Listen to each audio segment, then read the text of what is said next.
సౌండ్కు ఒక్కసారి వస్తేనే భక్తులంతా కూడా పులికించిపోతారు. ఎక్కడా లేనట్టుగా ఆదివాసీలకు సంబంధించిన డోలు కావచ్చు, వాళ్ళ ఉన్నటువంటి వాయిద్యాలు కావచ్చు, అవన్నీ కూడా మేడారం జాతరకు ఒక ప్రత్యేకంగా నిలుస్తాయి. ప్రస్తుతం అయితే అమ్మవారికి సంబంధించినటువంటి వన ప్రవేశానికి కావాల్సినటువంటి ప్రక్రియ అంతా కూడా జరుగుతుంది. అమ్మవారికి సంబంధించినటువంటి వన ప్రవేశానికి సంబంధించిన పూజా కార్యక్రమాలు జరుగుతున్నాయి. ప్రస్తుతం మేడారంలో వర్షం కూడా పడుతుంది.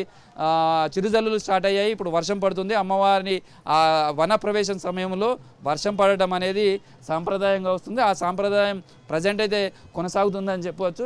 ప్రస్తుతం అమ్మవారికి సంబంధించినటువంటి ప్రక్రియ అంటే అమ్మవారికి వన ప్రవేశం తీసుకువెళ్ళి దానికి సంబంధించినటువంటి ఇదంతా కూడా జరుగుతుంది. అమ్మవారికి సంబంధించినటువంటి అంటే సమ్మక్కకు సంబంధించి కూడా చిలకల గట్టుకు తీసుకువెళ్ళిన తర్వాత ఈ అమ్మవారికి సంబంధించినటువంటి వన ప్రవేశం జరుగుతుంది. అదే చాలా కీలకమైనటువంటి ఘట్టంగా మనం చెప్పుకోవచ్చు. అయితే అమ్మవారికి వన ప్రవేశం ఇదంతా జరిగిన తర్వాత కూడా బయ్యక్కపేట అమ్మవారి పుట్టిన ఊరుగా చెప్తాం.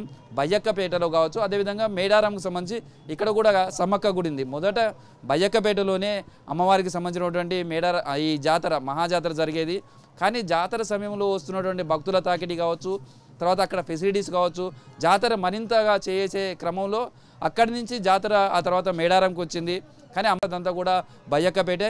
అక్కడ ఒక జలకబావి ఉంటుంది. అమ్మవారు ఆ జలకబావి దగ్గరే ఉండేది అనేది చెప్తారు. ఆ వాటర్ని ఆమె ఉపయోగించుకుందని చెప్తారు. ఈ జాతరకు వచ్చే సమయంలో కూడా ఆనపకాయకు సంబంధించినటువంటి బుర్ర దాంట్లో ఆ వాటర్ అంతా కూడా తీసుకొస్తారు. ప్రస్తుతం పగడెద్దురాజుకు సంబంధించినటువంటి బయలుదేరారు. పగడెద్దురాజు వన ప్రవేశానికి సంబంధించిన వనప్రవేశం అంటే పగడెద్దురాజుకు సంబంధించి బయ్యారం మండలం అంటే గంగారం మండలం సంబంధించినటువంటి పొనుగొండ్ల గ్రామం ఉంటుంది. ఆ గ్రామంలోకి వెళ్తారు. దానికి సంబంధించినటువంటి పగడెద్దురాజు బయలుదేరి వెళ్తున్నారు. అదేవిధంగా గోవిందరాజులు కొండాయికి వెళ్తారు. వీళ్ళిద్దరూ ప్రవేశం అంటే వీళ్ళ బయలుదేరిన తర్వాత సమ్మక్క సారలమ్మకు సంబంధించినటువంటి వన ప్రవేశానికి సంబంధించి కూడా జరుగుతుంది. ప్రస్తుతం అయితే పగడెద్దురాజుకు సంబంధించినటువంటి పూజారులు డోలు వాయిద్యాలు కావచ్చు, వాళ్ళ సాంప్రదాయ ప్రకారం పోలీసు భద్రత, అదేవిధంగా తుడుం దెబ్బకు సంబంధించినటువంటి వాళ్ళ భద్రత, మొత్తం 3 అంచెల భద్రత మధ్య ఇప్పుడు పొనుగొండలకు బయలుదేరారు. 80 కిలోమీటర్లు దాదాపుగా ఉంటుంది.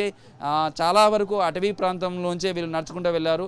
స్వామివారిని తీసుకొచ్చే సమయంలో ఎంత నిష్టగా అయితే కాలికి చెప్పులు కూడా వేసుకోకుండా తీసుకొస్తారో సేమ్ అదేవిధంగా 80 కిలోమీటర్లు మళ్ళీ ఇక్కడి నుంచి పగడెద్దురాజును తీసుకువెళ్ళటం అక్కడి వరకు పొనుగొండ్ల వరకు కూడా తీసుకువెళ్తారు. మళ్ళీ నెక్స్ట్ బుధవారంకు సంబంధించి కూడా పెళ్లి చేస్తారు.